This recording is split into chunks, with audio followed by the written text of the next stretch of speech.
What's up, Cards Chat? Jeff Gross here, and today we're going to talk about a very fun subject. It is the big bluff and when to go for it. And two major factors you want to think about when going for a big bluff. One is the moment of the tournament. You know, what are you able to apply massive pressure to someone, whether it's ICM, on a bubble, or covering them, versus like early on in a tournament when you're super deep and people are curious and you just certain times that you're going to be able to go for big bluffs and certain times that you don't really want to do that. So that's one factor. And then number two is talking about reverse blockers. So that's something we're going to cover here in this particular video. It was Enduring Hearts.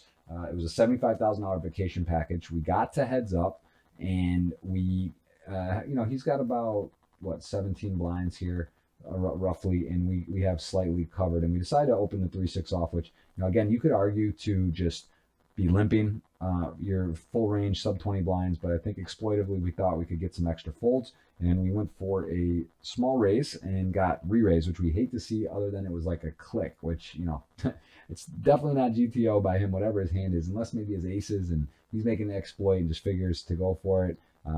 We're so shallow or whatnot, but I didn't think he had that in him. It was just kind of a bizarre guy, was playing some weird sizings. He then bet super small on the flop, 110K. I have a gut shot. I figure my 3 or 6 could be good. I call, and we pick up a really interesting card. So now an 8, it makes us a straight, although there would be potentially a 10 would be a straight, but we're not really worried about too many 10Xs in his 3 betting min range that he would have, other than, I guess, pocket 10s potentially. But either way, we get to the turn and we pick up double gutted, and now it's a matter of constructing our bluff, because 6 high is certainly not good.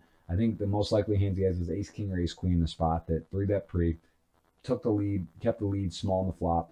Now he's kind of shutting down as the board gets pretty dicey on the turn, and the stack to pot ratio is about 1.5, right? He has 1.4 million. There's 968. Called a million in the pot. He's got about 1.5. So he doesn't have much maneuverability at this point. And now I decide that I want to get control of the hand. So I decide to set up a size that is not all in, but small enough where he could call with even a king queen suited, maybe ace queen ace king, could think he has the best hand, and I set up for a river size shove. So I do here basically saying that I'm problem is it setting it feels up. like ace queen ace king maybe just doesn't fold.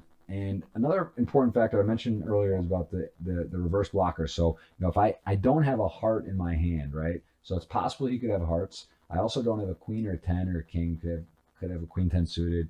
Although probably wouldn't 3-bet that pre-flop, but maybe queen king suited. Those are definitely 3-bet potential hands. And then I don't have an ace or a queen or a king. You could definitely have ace king, ace queen, ace king. And the blockers are the fact that I don't have a heart is good, because he could have hearts and now he could fold. I don't have a queen or a king. That's good, right? He could have queen king, and that's a hand that I don't hold in my hand. So in this particular case, I have basically the worst hand I could ever have, 6 high. I don't have hearts. I don't have a king. I don't have a queen.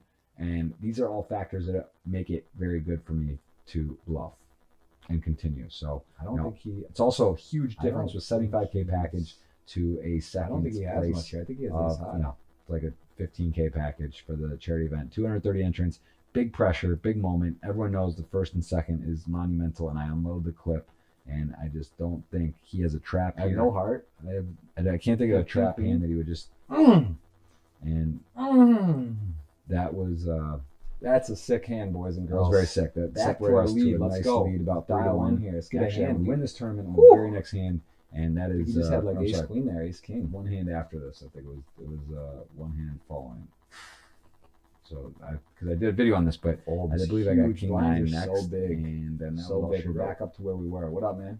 Hey, and we don't even get to see that. But anyway, that is the lesson today. Reverse blockers and also high pressure situations.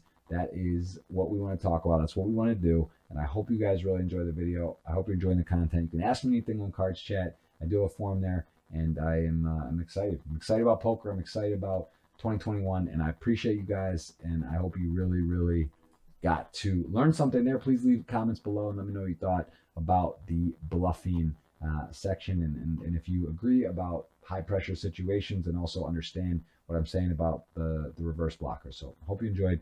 It was a fun hand and a big moment and a fun win on stream.